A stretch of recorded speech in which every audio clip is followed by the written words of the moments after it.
जय हिंद मित्रांनो, welcome back. आज आपण पाहणार आहोत आपला पार्ट 4. तर चला सुरुवात करूयात. राष्ट्रीय मानवाधिकार आयोगाचे म्हणजे NHRC याचे नववे अध्यक्ष म्हणून कोणाची नियुक्ती करण्यात आलेली आहे? Who has been appointed as the 9th chairperson of the national human right commission? तर याचं बरोबर उत्तर आहे न्यायाधीश व्ही रामसुब्रमण्यम. आणि NHRC यांची अपॉइंटमेंट कोण करतं? प्रेसिडेंट करतात. NHRC जर यांची नियुक्ती करायची असेल म्हणजे NHRCचं अध्यक्षपद जर तुम्हाला पाहिजे असेल तर त्याच्यासाठी तुम्हाला काय व्हावं लागतं? तर त्याच्यासाठी एक अट आहे आणि ती अट म्हणजे सर्वोच्च न्यायालयाचा चीफ जस्टिस किंवा जज असायला तुम्ही हवं. ठीक आहे. पहिला राष्ट्रीय मानवाधिकार आयोगाचा अध्यक्ष कोण होते? तर पहिले होते न्यायाधीश रंगनाथ मिश्रा. ठीक आहे. न्यायाधीश रंगनाथ मिश्रा हे होते. आता आपण बाकी ऑप्शनला ॲनालिसिस करूयात. अरुण कुमार मिश्रा हे 8वे NHRC चे अध्यक्ष होते. 2021 ते 2024 चा कार्यकाल त्यांनी पाहिला. त्यानंतर JS वर्मा 1999-2003 पर्यंत. आनंद अध्यक्ष होते 2003 ते 2006 मध्ये. NHRC ची स्थापना 12 ऑक्टोबर 1993 मध्ये झाली होती. पहिले अध्यक्ष कोण आहेत? न्यायाधीश रंगनाथ मिश्रा. मुख्यालय आहे नवी दिल्ली आणि घोषवाक्य काय आहे यांचं? तर सर्वे भवन्तु सुखिना. अध्यक्षपदाची अट काय आहे? तर सर्वोच्च न्यायालयाचे सरन्यायाधीश म्हणजे चीफ जस्टिस ऑफ इंडिया किंवा न्यायाधीश असणं आवश्यक आहे. ठीक आहे. आता याच्यामध्ये एक लक्षात ठेवा, प्रेसिडेंट यांची अपॉइंटमेंट करतो. आता प्रेसिडेंट अजून कोणाकोणाची अपॉइंटमेंट करतो? तर सरन्यायाधीशाची पण अपॉइंटमेंट प्रेसिडेंट करतो. त्याचबरोबर बाकीचे जे न्यायाधीश असतात सुप्रीम कोर्टामधले त्यांची पण अपॉइंटमेंट प्रेसिडेंट करतात. ठीक आहे. आता आपण पुढचा प्रश्न पाहूयात. इथे इंग्लिशमध्ये एक्सप्लेनेशन आहे. नेक्स्ट प्रश्न आहे, खालील विधानांचा विचार करा आणि योग्य पर्याय निवडा. न्यायाधीश व्ही रामसुब्रमण्यम यांनी मद्रास उच्च न्यायालयात 23 वर्षांहून अधिक काळ वकिली केली. त्यानंतर दुसरं स्टेटमेंट आहे, NHRC चे घोषवाक्य सर्व भवन्तु सुखिना असे आहे. NHRC अध्यक्षपदासाठी पात्रता काय आहे? तर सर्वोच्च न्यायालयाचे सरन्यायाधीश किंवा न्यायाधीश बनणं. आणि 2026 हे NHRC स्थापना वर्ष आहे. आता एकदा इंग्लिशमध्ये बघूयात प्रश्नाला. Justice V Ramasubramanian practice for over 23 years in Madras high court. Motto of NHRC सर्वे भवन्तु सुखिना. NHRC chairperson must be Chief Justice of India or a judge of Supreme Court. NHRC was established in year 2026. आपल्याला माहित आहे 2026 तर नाहीच आहे, म्हणजे बी कटलं, डी पण कटलं. आता राहिले 1 2 3 आणि 2 3. तर याचं बरोबर उत्तर आहे 1 2 आणि 3. Option A is the correct answer. Okay. तर NHRC ची स्थापना केव्हा झालेली आहे मित्रांनो? 1993 मध्ये स्थापना झालेली आहे. आता पुढचा प्रश्न पाहायचा आहे. भारतीय रिझर्व्ह बँकचे 26वे गव्हर्नर म्हणून कोणाची निवड झालेली आहे? हु टूक charge as a 26 governor of RBI? तर RBI चे 26वे गव्हर्नर कोण आहेत? 25वे तर शक्तिकांत दास आहेत. ठीक आहे. 25वे शक्तिकांत दास आहेत हे तर आपल्याला माहित आहे. 26वे आहेत संजय मल्होत्रा. ठीक आहे. संजय मल्होत्रा हे त्याचं उत्तर आहे. शक्तिकांत दास 25वे होते 2018 ते 2024 पर्यंत. उर्जित पटेल 2016 ते 2018 पर्यंत. रघुनाथ राजन हे 2013 ते 2016 पर्यंत होते. ठीक आहे. यांचा कार्यकाल 3 वर्षाचा असतो, पण परत पण त्यांचा कार्यकाल पुढे वाढू शकतो. पुढचा प्रश्न आता, भारतीय रिझर्व्ह बँकचे पहिले, आता बघा, पहिले भारतीय गव्हर्नर कोण आहेत असं विचारले. First Indian governor of RBI. पहिला भारतीय कोण आहेत ते? तर ती आहेत CD देशमुख. ठीक आहे. CD देशमुख. आता ऑप्शन्सला ॲनालिसिस करूयात. मनमोहन सिंग हे RBI गव्हर्नर असलेले पहिले एकमेव प्राईम मिनिस्टर आहेत. मनमोहन सिंग हे ज्यावेळेस LPG रिफॉर्म्स आले होते 1991 मध्ये, त्यावेळेस हे होम मिनिस्टर हे त्यावेळेस फायनान्स मिनिस्टर होते. D सुब्बाराव हे 22वे गव्हर्नर होते. उर्जित पटेल 24वे गव्हर्नर होते. ठीक आहे.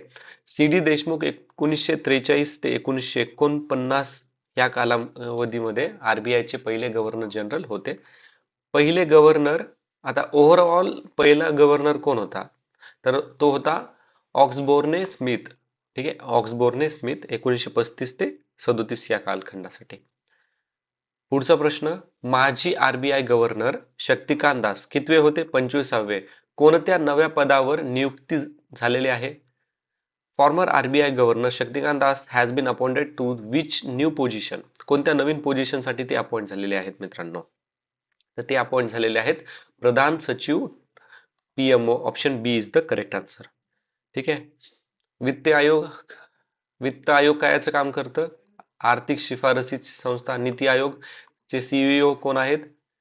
सुब्रमण्यम. वित्त सचिव, मंत्रालय कार्यभक्त. आता बघा, हे जे प्रधान सचिव 2 आहे ना, हे पहिल्यांदाच निर्माण केलेलं आहे आणि शक्तिकांत दास यांनी याच्या आधी आरबीआयचे 25वे गव्हर्नर म्हणून कार्य केलेलं आहे. पुढचा प्रश्न पाहूयात आता. खालील विधानांचा विचार करा आणि योग्य पर्याय निवडा. संजय मल्होत्रा हे 1990 बॅचचे राजस्थान केडरचे IAS अधिकारी आहेत. आरबीआयचे प्रतीक वाघ आणि पाम ट्री आहे. आर सुब्रमण्यम यांनी नीती आयोग सीईओ पदाचा कार्यकाल 1 वर्षाने वाढलेला आहे. आरबीआयचे राष्ट्रीयकरण 1934 मध्ये झालेले आहे. ठीक आहे. आता आपल्याला हे तर माहिती आहे की आरबीआयचे प्रतीक वाघ आणि पाम ट्री आहे. ओके, तर ऑप्शन बी कटलं. आपल्याला एवढं माहिती आहे की आरबीआयची राष्ट्रीयकरण 1949 ला झालं. आता राष्ट्रीयकरण बघा, भारत स्वातंत्र्य झालं 1947, मग त्याच्यानंतरच राष्ट्रीयकरण झालं असणार आहे. मग हे तर ऑप्शन बघा, लॉजिक न लावलं तर हा पण काय होतो, इलिमिनेट होतो. मग ऑप्शन डी कटला. आता राहिले 1 2 3 आणि 2 3. तर याचं करेक्ट उत्तर आहे 1 2 3. Option 1 is the correct answer. ठीक आहे. पुढचा, आता इथे इंग्लिश मध्ये आहे. आरबीआय नॅशनलायझेशन 1949 मध्ये झालेलं आहे. ठीक आहे. पुढचा प्रश्न आहे, 1925च्या खेलो इंडिया हिवाळी स्पर्धेचा पहिला टप्पा कुठे आयोजित करण्यात आलेला आहे? First phase of Khelo India winter game 2025 held. आता हे झाले आहेत लेह लडाख मध्ये. Option B is the correct answer. ठीक आहे. आणि याचा पहिला टप्पा लेह लडाख मध्ये झाला आहे आणि दुसरा टप्पा गुलमर्ग जम्मू काश्मीर मध्ये झालेला आहे. ठीक आहे. आणि पुढचा प्रश्न पाहूयात आपण. उटी, ऍक्च्युली उटी दक्षिणेकडील हिल स्टेशन आहे आणि उटी मध्ये, हा एक लक्षात ठेवा, हा जो इंडिया हिवाळी स्पर्धा आहेत ना, खेलो इंडिया हिवाळी स्पर्धा, तर हे 5वं एडिशन आहे आणि सुरुवात केव्हा झाली? 2020 मध्ये झाली.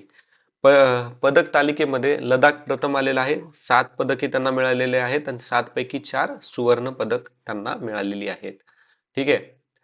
पुढचा प्रश्न बघायचा आहे आता. इंडिया ओपन 2025 पुरुष एकेरीचा विजेता कोण ठरला? Men's single title at India open 2025 won by whom. कोणी जिंकलाय? तर तो जिंकलेला आहे विक्टर ॲक्सेलसन यांनी जिंकलेला आहे. ओके, विक्सेल ॲक्सेलसन यांनी जिंकलेला आहे. आता आन से यान ह्या ज्या आहेत ना, ह्या महिला एकेरी विजेता ठरलेल्या आहेत इंडिया ओपनच्या. ठीक आहे. आन से यान. लक्ष्मण सेन भारतीय खेळाडू होतो आणि केटो मोमोता जापानीज खेळाडू आहेत या टुर्नामेंट मधले. व्हेक्टर ॲलेक्सन हे डेन्मार्कचे पुरुष एकेरी, म्हणजे पुरुष एकेरी विजेते आहेत, पण ते डेन्मार्क या देशाचे आहेत. आणि इंडिया ओपन 2025 कुठं झाला होता? तर तो झाला नवी दिल्ली या ठिकाणी. 1973 मध्ये याची सुरुवात झाली आणि 22वं हे एडिशन होतं. ठीक आहे, 22वं एडिशन होतं.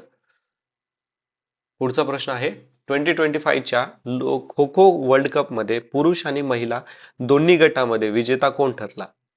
हु won the both men's and women title in 2025 kho kho world cup? तर वर्ल्ड कप मध्ये कोण जिंकले हे महिला आणि पुरुष ह्या दोन्ही गटामध्ये? तर तो आहे भारत. आणि उपविजेता महिला आणि पुरुष या दोन्ही गटामध्ये नेपाळ जिंकलेला आहे. ठीक आहे, नेपाळ जिंकलेला आहे. आणि खो खो वर्ल्ड कप कुठे झालेला होता? तर तो झालेला होता नवी दिल्लीमध्ये. ठीक आहे. 2025 मध्ये ही पहिलं एडिशन आहे याचं. अजून पुरुष गट विजेता भारत, उपविजेता नेपाळ गट, महिला गट विजेता भारत, उपविजेता नेपाळ. ठीक आहे. पुरुष नेतृत्व कोणी केले? प्रतीक वायकर यांनी, आणि महिला नेतृत्व केले प्रियंका इंगळे यांनी. स्थान कुठे होतं? Indira Gandhi indoor stadium. 2025 मध्ये हा कंडक्ट झालेला आहे. ठीक आहे.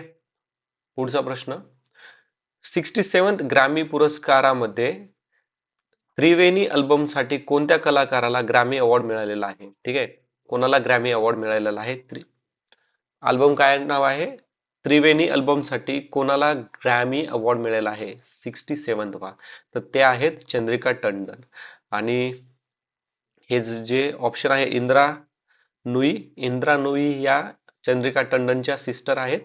आणि इंद्रा नुई ही ऍक्च्युली पेप्सीच्या आधी पेप्सीच्या सीईओ होत्या, त्या फॉर्मल सीईओ होत्या. ठीक आहे. चंद्रिका टंडन यांना त्रिवेणी अल्बमसाठी सर्वोत्कृष्ट new age chant album Grammy मिळालेला आहे. ग्रॅमी अवॉर्ड लॉस एंजलिस मध्ये झाला. त्यांना हा पुरस्कार टूटर केलरमन आणि एक्समान एमान्सू मोटे यांच्यासह मिळालेला आहे. चंद्रिका मॅडमला 2009 मध्ये सोल कॉल साठी पण ग्रॅमी अवॉर्ड मिळालेला आहे. सोल कॉल नावाचा त्यांचा जो अल्बम होता त्याला पण 2009 मध्ये त्यांना ग्रॅमी अवॉर्ड मिळालेला आहे. इंदिरा नोई चंद्रिकाची बहीण, पेप्सिको माजी सीईओ आहेत. ठीक आहे. तसेच बियॉन्से आणि केंड्रिक लमान यांनी काउबॉय कॉर्टर साठी अल्बम ऑफ द इयर जिंकलेला आहे. आणि चंद्रिका टंडन यांच्या अल्बमचं नाव आहे त्रिवेणी, आणि सर्वोत्कृष्ट new age ambient chant album Grammy मिळालेला आहे त्यांना. ठीक आहे.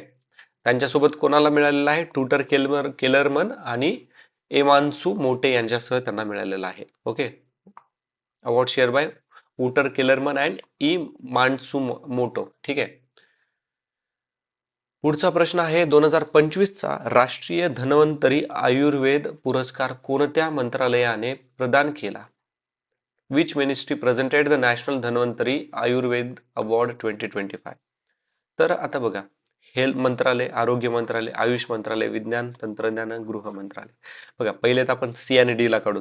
कन्फ्युजन होणार आरोग्य आणि आयुष्य. ठीक आहे. पण आयुष्य धनसंपदा आपण लहानपणापासून ते ऍड मध्ये ऐकलं असेल. ओके. तर उत्तर आहे आयुष्य मंत्रालय. ठीक आहे. आयुष्य मंत्रालय. आता याच्यामध्ये थोडे ऍडिशनल पॉइंट्स पाहूयात. आरोग्य मंत्रालय काय? आरोग्य सेवा, विज्ञान तंत्रज्ञान संशोधन, गृह मंत्रालय अंतर्गत सुरक्षा वगैरे सर्व. 20 फेब्रुवारी 2025 रोजी आयुष मंत्रालयाने राष्ट्रीय धन्वंतरी आयुर्वेद पुरस्कार प्रदान केलेला आहे. बघा, हे भारतानं प्रदान केलेला आहे, त्यामुळे हा अवॉर्ड आपल्यासाठी महत्वाचा आहे. विजेते कोण होते? तर वैद्य ताराचंद्र शर्मा, पुन्हा मायाराम उनियाल, त्यानंतर वैद्य समीर गोविंद जमदंगनी या होत्या. पुरस्कार स्वरूप मध्ये याच्यामध्ये एक तुम्हाला सर्टिफिकेट भेटणार, भगवान धन्वंतरी यांची ट्रॉफी भेटणार, आणि 5 लाख रुपये कॅश प्राइज मिळणार. ठीक आहे. ओके. पुढचा प्रश्न आहे, 2025 च्या आंतरराष्ट्रीय बुकर पुरस्काराचा पहिल्या यादीत समाविष्ट झालेल्या हार्ट लॅम्प, ठीक आहे, हार्ट लॅम्प या कथासंग्रहाच्या लेखिका कोण होत्या? ठीक आहे. याचं लेखन कोण केलं आहे? Who is the author of short story collector Heart Lamp longlist for the International Booker Prize 2025? तर हर्ट लॅम्प ह्या पुस्तकासाठी कोणाचं बुकर प्राइज मध्ये सिलेक्शन झालेलं आहे असा विचारलेला आहे आपल्याला त्यांनी. तर उत्तर आहे बानू मुश्ताक. ठीक आहे. बानू मुश्ताक. अरुंधती रॉय ह्या आपल्याला माहित आहेत, खूप मोठ्या लेखिका आहेत. त्यांना खूप वेळेस बुकर प्राइज पण मिळालेला आहे. खूप सारे अवॉर्ड पण त्यांना मिळालेले आहेत. आता हे जे कन्नड लेखिका बानू मुश्ताक आहेत, यांच्या हार्ट लॅम्प या कथा संग्रहालयात 2025 च्या आंतरराष्ट्रीय बुकर पुरस्काराचा पहिल्या 13 पुस्तकाच्या यादीत स्थान मिळालेलं आहे. हा सन्मान मिळणारा कन्नड भाषेतील पहिल्या लेखिका आहेत त्या. ठीक आहे. पहिल्या लेखिका आहेत, यामुळे हा प्रश्न महत्वाचा आहे. ठीक आहे. कोणता हार्ट लॅम्प हे त्यांचं बुक आहे. 2025 मधील पहिल्या महाराष्ट्र प्रेरणा गीत पुरस्कार कोणत्या गीताला मिळालेला आहे? Which song receive the first Maharashtra Prerna Geet award 2025? तर बघा, पंढरीची वारी तर आपला हे काय आहे, वारकरी परंपरामधलं भजन आहे हे. जय जय महाराष्ट्र माझा हे तर रा, राज्यगीत आहे. ठीक आहे. झाशीची राणी हे ऐतिहासिक गीत आहे. उरलं अनादि मी अनंत मी. तर हे जे गीत आहे हे भारताचं पहिलं महाराष्ट्र प्रेरणा गीत अवॉर्ड आहे. आणि याचंच आता हे महाराष्ट्र प्रेरणा गीत अवॉर्ड आहे ना, यालाच आता त्यांनी रिनेम केलेलं आहे. ठीक आहे. छत्रपती संभाजी महाराज प्रेरणा गीत पुरस्कार. आणि हे गाणं कोणी, हे संगीत कोणी लिहिलेलं आहे?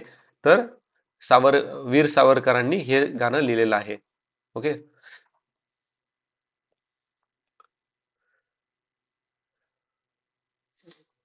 पुढचा प्रश्न, कौशल्य भारत कार्यक्रम स्किल इंडिया प्रोग्राम 2026 पर्यंत चालू ठेवण्यास आणि पुनर्रचना करण्यास 7 फेब्रुवारी 2025 रोजी कोणत्या संस्थेला मंजुरी दिली आहे? ठीक आहे.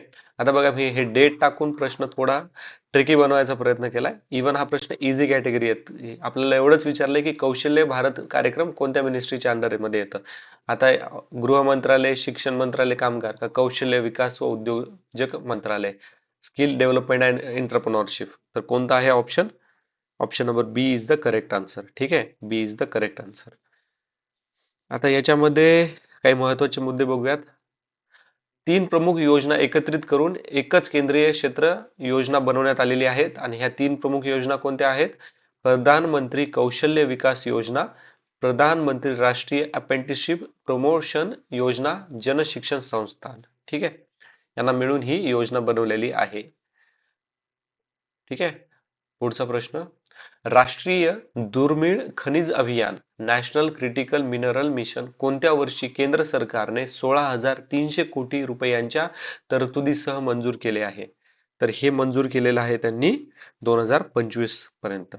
ठीक आहे.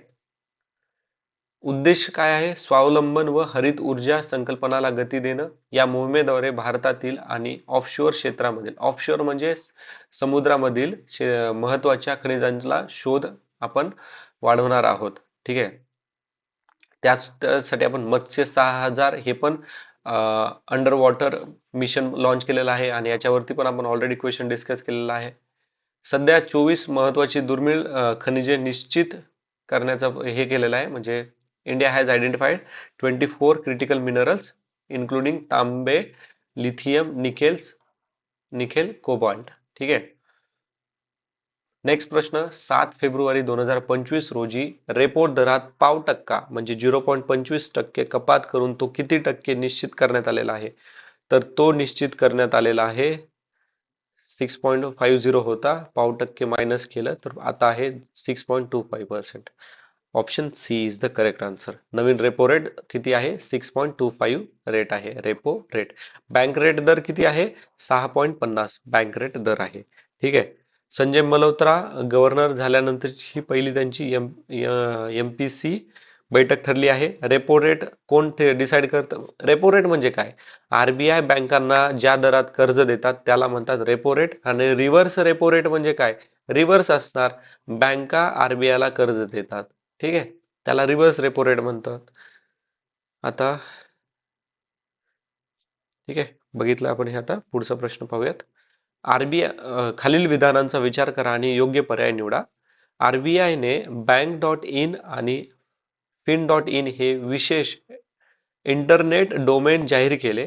राधाश्याम राठोड यांच्या अध्यक्षतेखाली वित्तीय बाजारातील व्यापार आणि सेटलमेंट वेळेचा आढावा घेण्यासाठी कार्यगट स्थापन झाला. लिक्विडिटी कव्हरेज रेशो LCR अंमलबजावणीची नवीन अंतिम मुदत 31 मार्च 2026 आहे. चलनविषयक धोरण समिती म्हणजे MPC प्रथमच 2010 मध्ये स्थापित झालेली आहे. ठीक आहे, प्रथमच 2010 मध्ये स्थापित झालेले आहे म्हणतात ते MPC.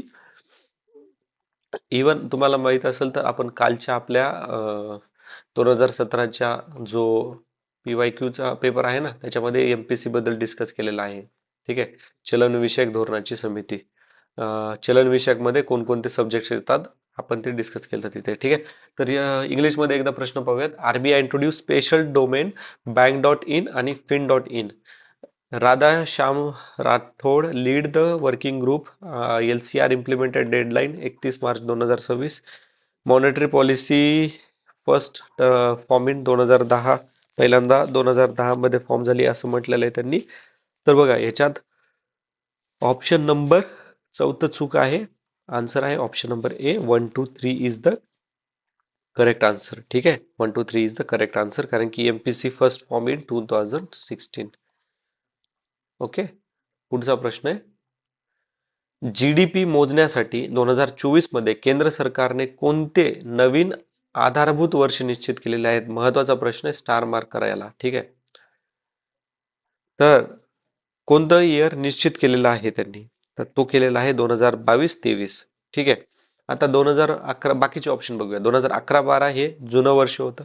2004-5 मध्ये आपण 2015 मध्ये आपण 2004 आणि 5 हे आधीच इकडे बघा. सर्वात पूर्वी होतं 1999-2000. ठीक आहे. त्याच्यानंतर आपण 2015 मध्ये बदलून 2004 आणि 5 केलं. त्यानंतर काही काळानं 2020 मध्ये बदलून आपण 2011-12 केलं आणि आता आपण 2022 आणि 23 केलेलं आहे. ठीक आहे. 2022 आणि 23. 26 सदस्यीय ACNAS समितीचे अध्यक्ष होते विश्वनाथ गोल्डर यांनी आधार वर्ष सुचवलं 2022-23. ठीक आहे. आता अजून एक प्रश्न आहे. खालील विधानांचा विचार करा, योग्य तो पर्याय निवडा. GDP मोजण्यासाठी 2022-23 हे आधारभूत वर्ष विश्वनाथ गोल्ड समितीने सुचवलेलं आहे. बरोबर, आपण आता जस्ट बघितलं. आधारभूत वर्ष साथीचे रोग आणि नैसर्गिक आपत्ती यासारख्या असामान्य घटकापासून मुक्त असावे. ठीक आहे. GDP हे मागील आधार वर्ष 2004-5 होते. ACNAS समितीची एकूण 26 सदस्यांचा समावेश आहे असं म्हटलेलं आहे आपल्याला त्यांनी. तर याच्यामध्ये कोणकोणतं विधान बरोबर आहे? ठीक आहे. एकदा इंग्लिशमध्ये ओव्हरव्ह्यू बघूया त्याला. 2022-23 GDP base year recommended by Vishwanath Goldar committee. Base year should be free from abnormal event like pandemics और natural disaster. Last GDP year 2004-5 आणि ACNAS कमिटीमध्ये 26 सदस्यांचा समावेश होता असं म्हटलेलं आहे त्यांनी आपल्याला. आता बघा, हे बरोबर आहे, हे तर आपण ऑलरेडी वाचलं आता. ठीक आहे. आणि हे तर कॉमन लॉजिक आहे बघा. बेस इयर, आता जर काही कॅलॅमिटीज आले जसं COVID-19 आलं त्यावेळेस आपल्याला परिस्थितीनुसार बदलावं लागलं ना. तसंच आधारभूत वर्ष साथीचे रोग, नैसर्गिक आपत्ती यासारख्या असामान्य घटकापासून मुक्त असावे लागतं. बरोबर आहे, कारण की भारत डेमोक्रेसी आहे. 1 आणि 2 तर बरोबर आहे. ठीक आहे. सर्व विधाने बरोबर आहेत का नाही माहिती, पण हे गेलं, हे घडलं. ए आणि डी राहिलं. GDPचे मागील आधार वर्ष 2004-5 होते. तर GDPचे मागील आधार वर्ष होते 2011 आणि 12 होते. ठीक आहे. त्याच्या आधीचे होते 2004-5. ठीक आहे. GDP नव्हतं त्यावेळेस पण. आणि ACNAS समितीचे 26 मेंबर आहेत, हे पण बरोबर आहे. पुढचा प्रश्न पाहायचा आहे आता आपल्याला.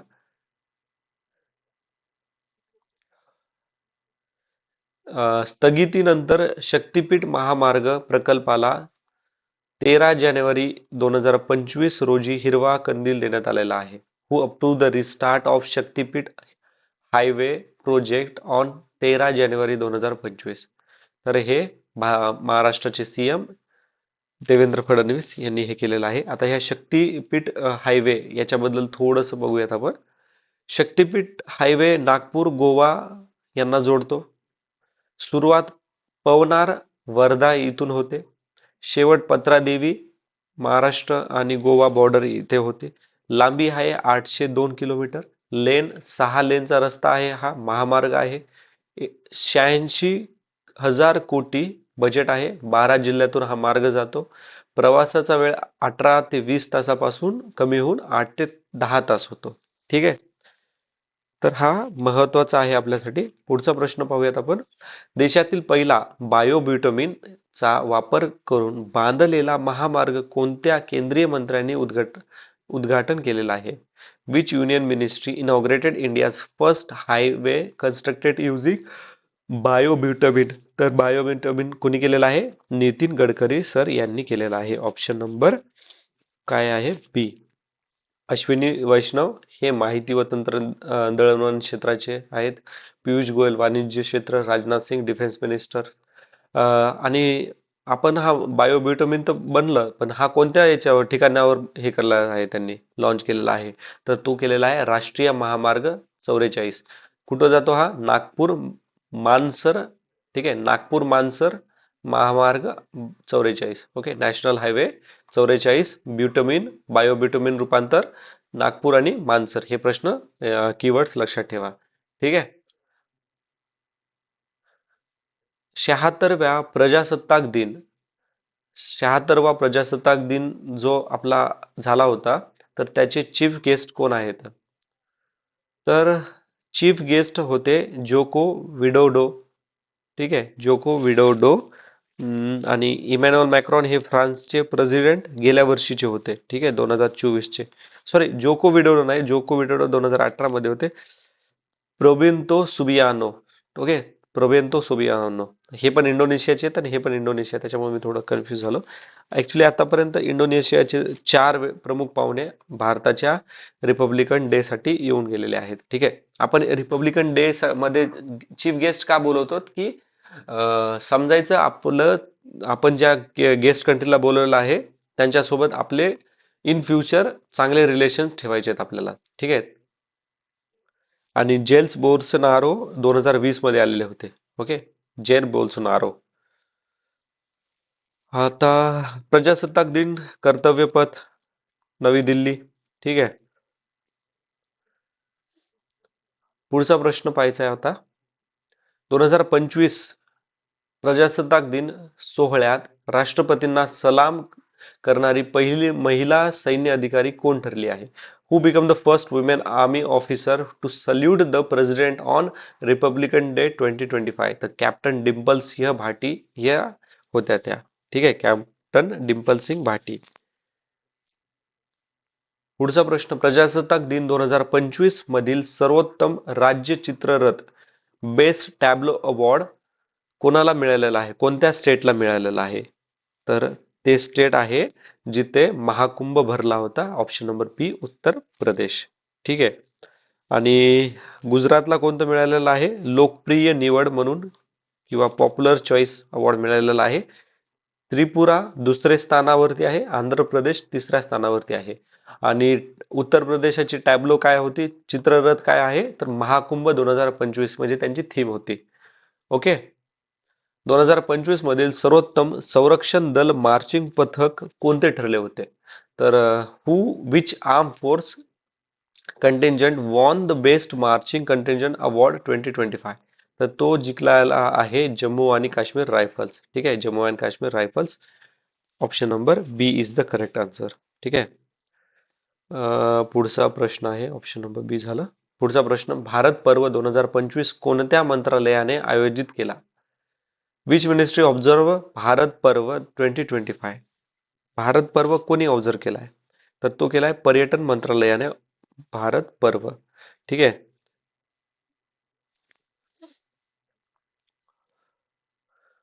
भारत पर्व 2025 केंद्रीय पर्यटन मंत्रालय, ठिकाण लाल किल्ला नवी दिल्ली, 26 जानेवारी 2025 ला केलेला आहे त्यांनी. 5 फेब्रुवारी 2025 रोजी WHO मधून बाहेर पडणाऱ्या देशाचं नाव काय? कोणत्या देशाने WHO मधून बाहेर पाय घेतले स्वतःचे? तर तो देश आहे, कोणता आहे? Brazil, Chile, Argentina, Peru. तर तो आहे Argentina. Option C is the correct answer. ठीक आहे, अर्जेंटिनाचे अध्यक्ष जेवियर मिलेनी यांनी WHO मधून बाहेर पाय घेतला त्यांचा. WHO ची स्थापना केव्हा झाली? तर 7 एप्रिल 1947 मध्ये WHO ची स्थापना झाली. जिनेव्हा स्वित्झर्लंड मध्ये त्यांचं हेडक्वार्टर आहे. World health organisation. ठीक आहे. 193 देश आहेत याच्यामध्ये. WHO कोणता रिपोर्ट पब्लिश करतो? कोणता अहवाल पब्लिश करतो? तर जागतिक आरोग्य अहवाल पब्लिश करतात. ठीक आहे. वर्ल्ड हेल्थ रिपोर्ट पब्लिश कोण करतं तर वर्ल्ड हेल्थ ऑर्गनायझेशन करतं, ज्याचं हेडक्वार्टर जेनेवा स्वित्झर्लंड आहे. ठीक आहे, जेनेवा स्वित्झर्लंड आहे. त्याच्यानंतर आता पुढचा प्रश्न पाहायचा आहे. ठीक आहे. भारत कोणत्या स्थितीत, एक मिनिट यार, भारत कोणत्या स्थितीत युरोड्रोन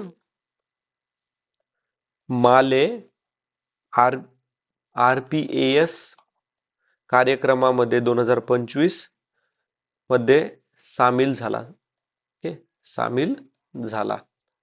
आता हा ना थोडा टेक्निकल ग्लिच आहे, सॉरी फॉर दॅट. पण तुमच्या पीडीएफ मध्ये हा ग्लिच नसणार आहे.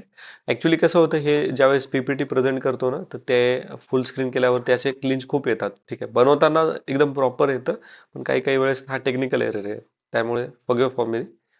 तर 2025 India join the Eurodrone MALE RPAS programme in which capacity. तर भारत हा ऑब्झर्व्हर म्हणून गेलेला होता. ठीक आहे, ऑब्झर्व्हर म्हणून गेलेला होता. तर मेंबर नेशन, 4 मेंबर नेशन आहेत याचे, ते आहेत जर्मनी, फ्रान्स, इटली, स्पेन. पहिला ऑब्झर्व्हर जर बघितला तर जापान पहिला ऑब्झर्व्हर आहे, 2021 मध्ये आलता. MALE RPAS म्हणजे मीडियम अल्टिट्यूड लॉंग एन्ड्युरन्स. व्यवस्थापन कोणी केले? Organisation for joint armament corporation. मुख्यालय कुठे आहे? तर बॉन मध्ये आहे. ठीक आहे. आता बघा, MPSC मध्ये ना चायनाच्या सॅटेलाइटला विशेष काहीतरी, म्हणजे काय, खूप वेळेस बघा चायनाचे सॅटेलाइट तरी विचारला जाणार, किंवा नॉर्थ कोरियाचे तरी सॅटेलाइट किंवा काही लॉन्च केलेलं असेल त्याच्याबद्दल विचारलं जातं. त्याच्यामुळे आपण हा प्रश्न पाहूयात. चायना सॅट, आता हे चायनीज प्रोनाउन्स मला येत नाही बघा. हा नवीन चीनी संप्रेषक उपग्रह कोणत्या प्रक्षेपणाद्वारे 22 फेब्रुवारी 2025 रोजी सोडण्यात आला? China launch its new communication satellite China sat 10R on 22 February 2025 using which launch vehicle. तर कोणत्या लॉन्च व्हेकलनं केलं होतं? तर लॉंग मार्च 3B. ठीक आहे, लॉंग मार्च 3B याने लॉन्च केलेला आहे. ठीक आहे, चायना सॅट. आता हा महत्वाचा प्रश्न आहे. ठीक आहे. वैद्यकीय मंजुरी मिळाल्यानंतर दीर्घकालीन अंतराळ मोहिमासाठी पात्र ठरणारे पहिले शारीरिक अपंगत्व असलेले अंतराळवीर कोण? Who become the first physically disabled astronaut medically cleared for long duration space mission. तर हे कोण आहेत? तर ते आहेत जॉन मॅकफॉल. जॉन मॅकफॉल हे ब्रॉन्झ मेडल विनर आहेत 2008च्या बीजिंग ऑलिम्पिक मधले. ठीक आहे, माजी पॅरा ऑलिम्पिक होते हे. आणि ESAच्या, म्हणजे युरोपियन युनियनची, जशी आपली इस्रो आहे ना, तशी युरोपियन युनियनची ESA आहे. च्या 2022 ॲस्ट्रॉनॉट रिझर्व्ह मध्ये पण त्यांची निवड झालेली आहे. ठीक आहे, त्यांची निवड झालेली आहे. आजचा शेवटचा प्रश्न पाहूयात. 2028 मध्ये प्रक्षेपित होणाऱ्या चायनाच्या चँग ई 8 चंद्र मोहिमेसाठी पाकिस्तानच्या सुप्रा कडून किती किलो वजनाचा रोव्हर पाठवण्यात आलेला आहे? आपण इंग्लिश मध्ये बघूया त्याला. What is the weight of Pakistan's indigenous rover joining China's Chang'e 8 lunar mission 2028? तर याचं वेट आहे 35 kg. Option C. आपल्याला एकच लक्षात ठेवायचंय की चीनच्या चँग ई 8 हा मिशन चंद्रावरती ते पाठवत आहेत. आणि ह्या मिशन मध्ये पाकिस्तान, बघा आपली जशी इस्रो आहे ना, तशी पाकिस्तानची सुपार्का नावाची एजन्सी आहे. तर ह्या सुपार्काने चायनाच्या चँग ई 8 मध्ये 35 किलोचं रोव्हर पाठवलंय. ठीक आहे. आता हे नाव आपल्याला एक्झामिनर विचारलं जाऊ शकतो. चायनाचं चँग ई 8 मिशन कुठं जाणार आहे? तर ते चंद्रावरती जाणार आहे, आणि चंद्रावरच्या दक्षिण भागामध्ये, ते दक्षिण ध्रुवावरती ते काय करणार आहे? लँड करणार आहे. आणि दक्षिण ध्रुवावरती, चंद्राच्या दक्षिण ध्रुवावरती सेफली लँड करणारा पहिला देश म्हणजे आपला भारत. ठीक आहे, भारत देश हा पहिला देश आहे ज्याने चंद्राच्या दक्षिणेकडे सेफली लँडिंग केलेली आहे. ओके, सेफली लँडिंग केलेली आहे. ठीक आहे मित्रांनो, आता बाकीचे प्रश्न आपण नेक्स्ट व्हिडिओमध्ये पाहूयात. तोपर्यंत अभ्यास करा. काही डाऊट असेल तर कमेंट बॉक्समध्ये मला विचारा. Thanks for watching. See you in next video. Jai Hind. Take care.